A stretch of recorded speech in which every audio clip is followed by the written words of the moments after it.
শারদাং দেবীং রামকৃষ্ণ জগদ্গুরু পাদপদ্মে তয়োস্থিত্বা প্রণমামি মুহুর্মুহুঃ।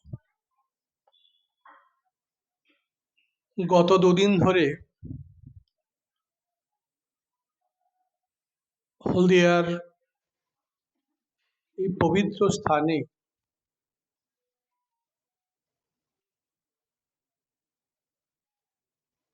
সদ্গুরুর সেই সঙ্গে বিশেষ প্রবচনের আয়োজন করা হয়েছে। আজ তার বিদায় দিন। এই বিশেষ পুণ্য দিনে আমরা আমাদের মধ্যে পেয়েছি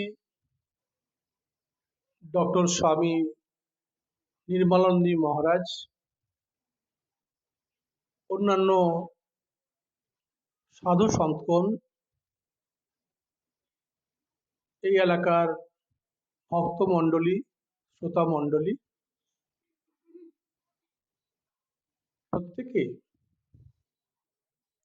শ্রদ্ধা, শুভেচ্ছা ও কৃতজ্ঞতা জানাই।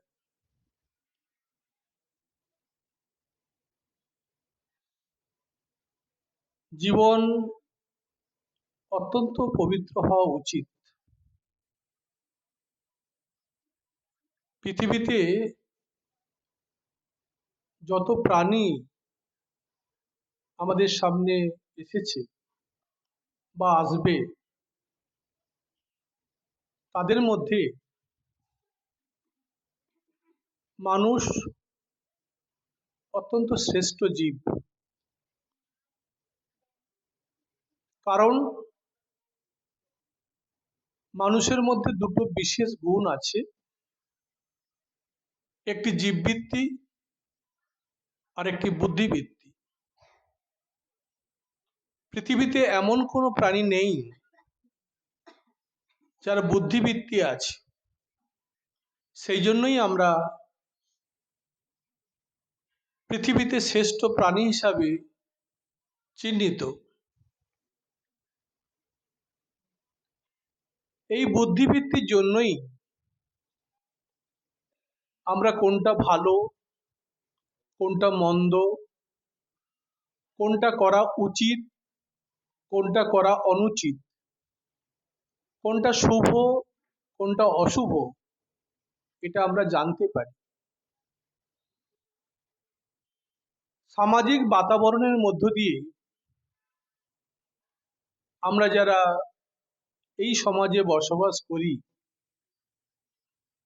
কার্যক্ষেত্রে এই বুদ্ধিবৃত্তির কথাটা ভুলে যাই।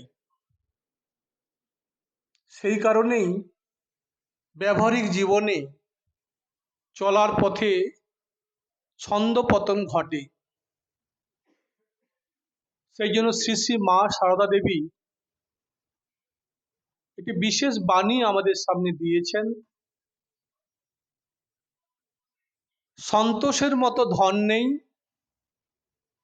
সহ্যের মতো গুণ নেই। এই সন্তোষ কি? যারা আমরা মানুষ হিসাবে পৃথিবীতে আছি, পার্থিব জগতে নানান কিছু পরিবর্তন আমরা দেখতে পাই। সেই পরিবর্তন দেখে সেই উচ্চ আশা যদি করি, তাহলে আমাদের জীবনে অনেক কষ্ট, দুঃখ অবশ্যই আসবে। তাহলে মানুষ হিসাবে কি করা প্রয়োজন? আমাদের থেকে কারা অনেক বেশি কষ্টে আছে, কারা বেশি অনেক দুঃখে আছে, তার থেকে আমরা ভালো আছি, এই বিচার, এই চিন্তা, এই ভাবনা যদি রাখতে পারি, আমাদের মধ্যে জীবনের সন্তোষ সবসময় থাকবে। সেই জন্য আমরা যারা সন্ত, সাধু, ব্রহ্মচারী আছি, আমাদের বাসস্থান হওয়া উচিত আকাশের নিচে, আমাদের বিছানা হওয়া উচিত ঘাস,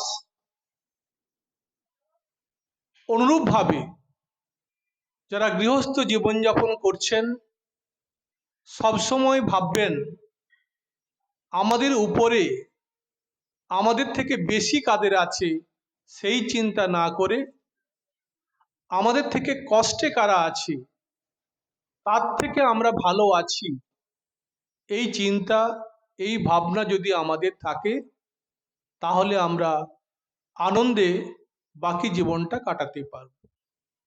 দ্বিতীয় যে কথা মা সারদা বলেছেন, সহ্যের মতো গুণ নেই।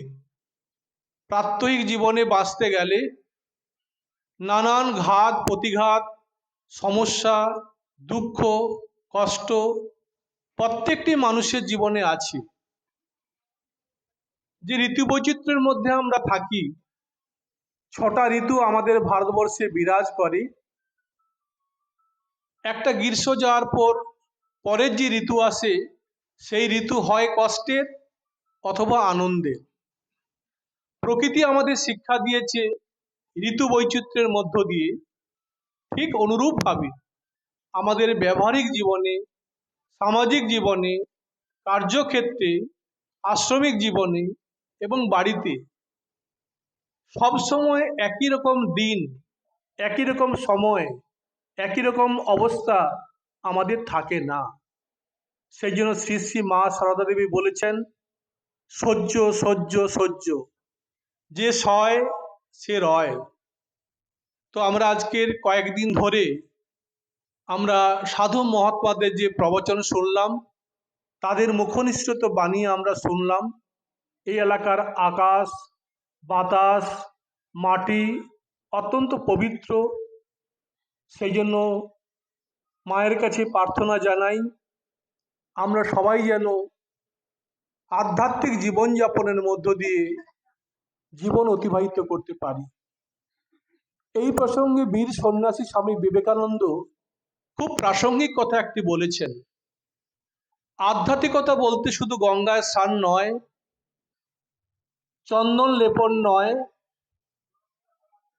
তার সঙ্গে কেবল গীতা পাঠ চণ্ডী পাঠ নয়।